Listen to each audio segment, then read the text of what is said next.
Everyone, কেমন আছো সবাই? আজ কিন্তু আমার দাদার বিয়ের বিয়েকে রং করতে বসেছি। এতদিন একেবারেই সময় পাইনি।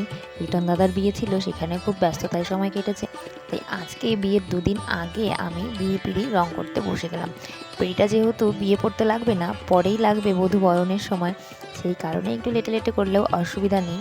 তো পিঁড়ি তো বাবা আগেই প্রাইমার করে রেখেছিল, আর এখন আমি লাল রংটা দিয়ে পুরো পিঁড়িটাকে রং করে নিলাম।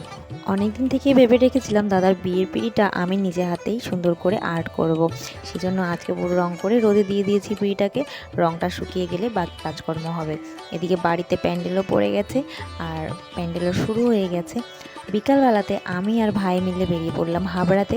আমার জন্য সবাই বসে আছে, তাদের এখনও বিয়ের পোশাক আশাক কিছুই কেনা হয়নি।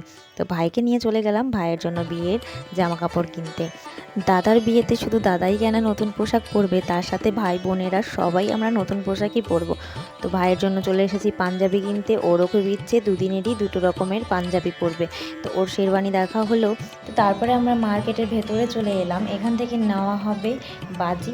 ভাইয়ের আবদারেই নেওয়া হচ্ছে বাজি। আমার তো এখন আর ওরকম কোনো ইচ্ছা নেই যে বাজি ফোটাতে হবে।